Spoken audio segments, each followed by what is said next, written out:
বন্ধুরা, তো দেখতেই পাচ্ছ রেডি হয়ে গেছি। তো যাচ্ছি কোথায়? যাচ্ছি হচ্ছে মেলাতে। আজকে তো রথের মেলা, তো সবাই যাচ্ছে। অনেক যুগ পরে আমি যাচ্ছি। একবার গিয়েছিলাম বিয়ের পরে, অনেক বছর আগে একবার গিয়েছিলাম। তো ফাইনালি আবার আমার কর্তামশাই আমাকে সকালে বলেছিল, কিন্তু আমি অতটা গুরুত্ব দিইনি। কিন্তু যখন বললো যে ঠিক আছে তুমি বলে মেলায় যাবে, তো আমি বললাম নিয়ে গেলে তো অবশ্যই যাবো, সেই মকাকে আর ছাড়তে হয়। তাই ভাবলাম যে রেডি হয়ে চলে যাই। দোকানে গিয়েছিলাম, দোকান থেকে চলে এসেছি বাড়ি, এখন রেডি হয়ে চলে যাচ্ছি। আরেকজন চলে গেছে আগে আগে, ওই কোনায় অন্ধকারে দেখা যাচ্ছে না। তো ঠিক আছে, যাই মেলায়।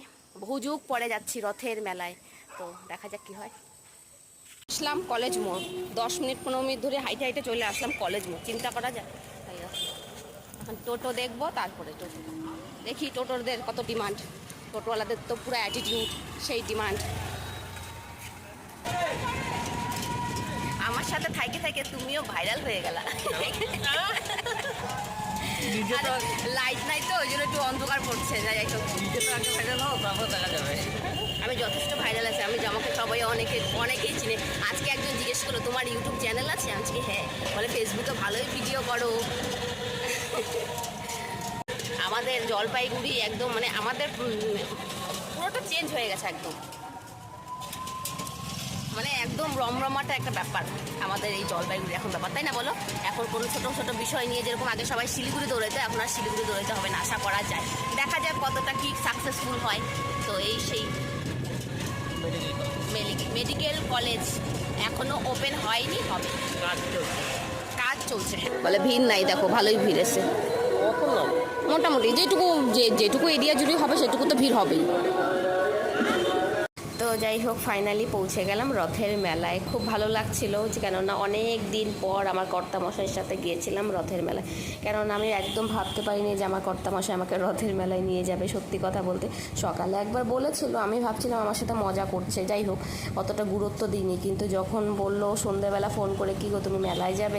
আমি বললাম না, কই আমাকে তো মেলায় যাওয়ার কথা কিছু বলোনি। বললো না, আসলে আমি তো ইয়ার্কি করছিলাম। তারপরে আমাকে বললো যে তোমার মুখ দেখেও খুব মনে হলো আমি নাকি ভীষণ কষ্ট পেয়েছি। তাই আমার বর আমাকে ফোন করে বললো রেডি হও, মেলায় নিয়ে যাও।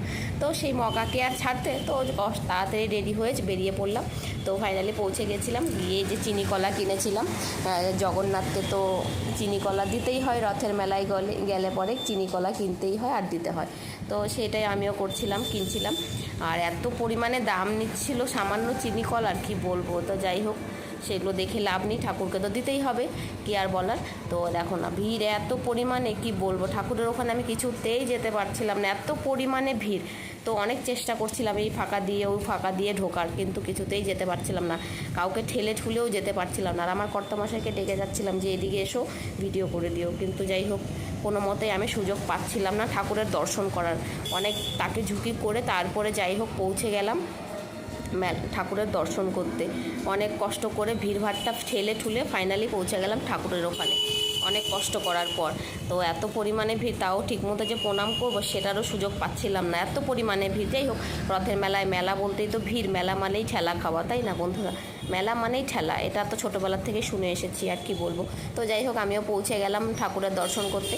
খুব ভালো লাগছিল ঠাকুরকে সামনাসামনি দেখে, ঠাকুর ধরে ঠাকুরের পায়ে প্রণাম করতে পেরেছি আমি, আমার খুব আনন্দ লাগছিল। তো যাই হোক, কেমন হয়েছে ভিডিওটি তোমরা অবশ্যই একটু কমেন্ট করে জানিও। বেশিক্ষণ ঘুরতে পারিনি, কেন এত গরম পড়েছিল না, কি বলবো, এত পরিমাণে গরম রথের মেলাতে, তো কি আর বলার। যাই হোক, সবাই ভিডিও করতে ব্যস্ত, দেখতেই পাচ্ছ। মানে কে কাকে ঠেলে ভিডিও করবে, কি করবে বুঝে পাচ্ছি না। কে কার আগে যাবে, সবারই তাড়া, শুধু আমার একমাত্র তাড়া ছিল না। তো যাই হোক, ঠাকুরকে তোমরা এখান থেকে সামনাসামনি দর্শন করো। জয় জগন্নাথ, সবার মঙ্গল করো, সবাই ভালো থেকো, সুস্থ থেকো, এটাই বলার। তোমরা সবাই ভালো থেকো, সুস্থ থেকো। ভিডিওটি কেমন লাগলো অবশ্যই কমেন্ট করে জানিও। অনেক দিন পরে লং ভিডিও দিচ্ছি। তো যাই হোক, সবাই ভালো থেকো, সুস্থ থেকো, টাটা।